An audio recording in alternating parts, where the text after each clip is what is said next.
नमस्कार दोस्तों, हिंदी एस्पिरेंट के YouTube चैनल पे आप लोगों का स्वागत है। मेरा नाम है नवीन कुमार। आज सबसे ज्यादा इंपॉर्टेंट, बड़ा ही इंपॉर्टेंट टॉपिक देखने वाले हम लोग 42वां संविधान संशोधन 1976। और 42वें संविधान संशोधन 1976 के तहत संविधान में कई ऐसे भाग जोड़े गए, अनुच्छेदों से रिलेट करता है, भागों में जो है संशोधन किया गया है। तो उसी 42वें संविधान संशोधन 1976 को आज हम देखने वाले हैं। चूंकि ये एक ऐसा संविधान संशोधन है जिसको लेकर बार बार किसी न किसी एग्जाम में, हर एक एग्जाम में लगभग क्वेश्चन पूछ ही लेता है।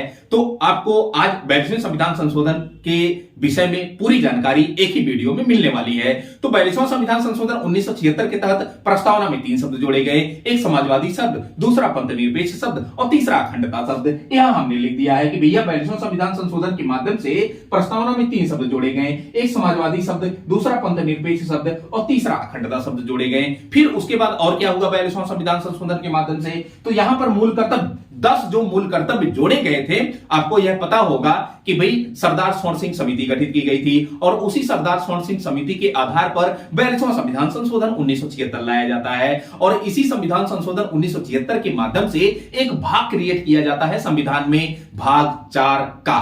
और भाग 4 का में टोटल 10 मूल कर्तव्यों की चर्चा की जाती है। हालांकि वर्तमान में इतने समय 11 मूल कर्तव्यों का जो है उल्लेख किया गया है और जो 11वां मूल कर्तव्य जोड़ा गया था वह खैर 86वां संविधान संशोधन 2002 के माध्यम से जोड़ा गया था, जिसमें कहा गया कि 6 से 14 वर्ष तक के बच्चों को माता पिता का यह कर्तव्य होगा कि उनको जो है प्राथमिक शिक्षा उपलब्ध करवाएं। तो खैर ये तो बात हुई मूल कर्तव्यों की। और क्या जोड़ा गया? तो और यहां पर यह कहा जाता है कि 42वें संविधान संशोधन 1976 के माध्यम से कि राष्ट्रपति अपनी कैबिनेट के सलाह को मानने के लिए बाध्यकारी होगा। लेकिन यहां पर कह रहा है कि 42वां संविधान संशोधन 1976 के तहत राष्ट्रपति अपनी कैबिनेट की सलाह को मानने के लिए बाध्यकारी होगा। लेकिन इसके बाद दोस्तों 44वां संविधान संशोधन 1978 किया जाता है और 44वें संविधान संशोधन 1978 के तहत यह प्रावधान किया जाता है कि अगर यह बाध्यकारी नहीं होगा, हां, एक बार राष्ट्रपति क्या करता है कि कैबिनेट को वह प्रस्ताव वापस लौटा सकता है। हां, अगर वह प्रस्ताव वापस पुनः कैबिनेट राष्ट्रपति को लौटा देती है तो उस पर हस्ताक्षर या स्वीकृति देने के लिए राष्ट्रपति बाध्यकारी होगा। तो ये आपका ये वाला सेगमेंट हुआ। तीसरा वाला कह रहा है, चौथा वाला कह रहा है कि नीति निर्देशक तत्वों के क्रियान्वयन के लिए बनाई गई विधियों को इस आधार पर चुनौती नहीं दी जा सकती या चुनौती नहीं दी जा सकती कि वे मूल अधिकारों का उल्लंघन करती हैं। यहां पर आपको 2 अनुच्छेद बताऊंगा, एक अनुच्छेद है 39B और दूसरा अनुच्छेद है 39C। ये डीपीएसपी से जुड़ा हुआ है, राज्य के नीति निर्देशक तत्वों, DPSP directive principle state policy से जुड़ा हुआ है।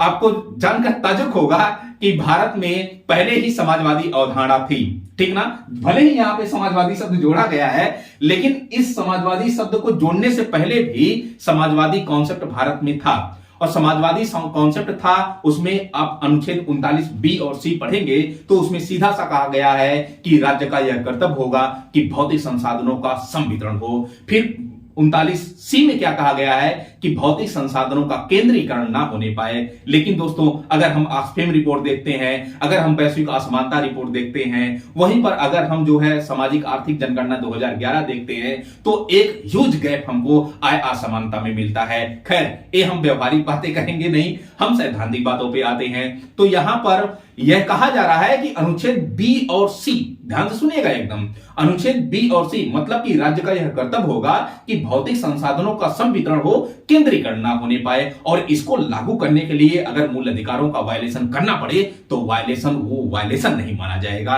ये आपका जो है यह प्रावधान किया गया इस 42वां संविधान संशोधन 1976 के तहत। मतलब 39B और C अगर लागू किया जा रहा है और इस इंप्लीमेंटेशन, इसके क्रियान्वयन से कोई मूल अधिकार पर इंपैक्ट भी पड़ता है तो उसको वायलेशन, उसका उल्लंघन नहीं माना जाएगा। ठीक ना दोस्तों? खैर इसके बाद और क्या है? यह कह रहा है कि भारत के किसी भी भाग में राष्ट्रीय आपदा की घोषणा करना।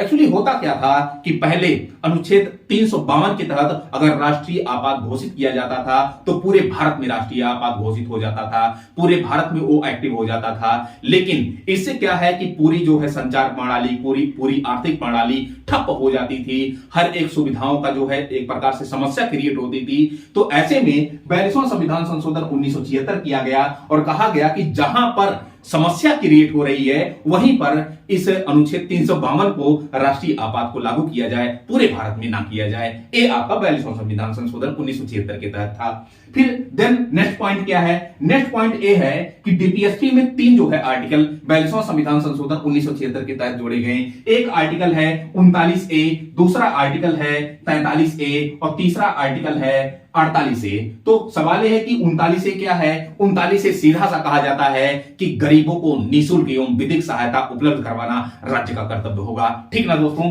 खैर, ये 39A हो गया।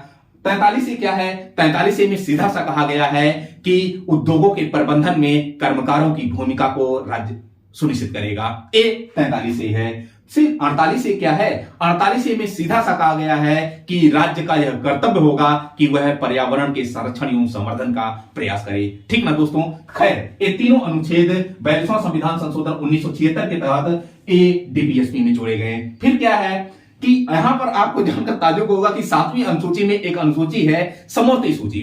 ठीक है ना? समवर्ती सूची एक ऐसी सूची होती है जिस पर केंद्र भी कानून बनाता है, राज्य भी कानून बनाता है। खैर, मूल रूप से इसमें जो है टोटल का टोटल 47 विषय हुआ करते थे, लेकिन 42वां संविधान संशोधन 1976 के तहत राज्य से 5 सूची हटा करके 5 विषयों को हटा करके इसको समवर्ती सूची में डाल दिया गया और इसी का उल्लेख हम 42वां संविधान संशोधन 1976 के माध्यम से पाते हैं। तो 42वें संविधान संशोधन के तहत राज्य सूची के 5 विषयों को हटा करके समवर्ती सूची में इंक्लूड कर दिया गया। वे विषय कौन है? वन है, शिक्षा है, वन्य जीव एवं पंछियों का संरक्षण है, मापतौल है और न्याय प्रशासन है। ये 5 विषय है दोस्तों। ठीक है ना? तो ये आपका पूरा 42वां संविधान संशोधन 1976 कंप्लीट हुआ। आई होप आपको पसंद आया होगा। कल या किसी और दिन हम किसी और संविधान संशोधन को लेकर आते हैं। आपके कमेंट का हमको इंतजार रहेगा। आज के लिए फिलहाल इतना ही। Thank you so much. Thank you.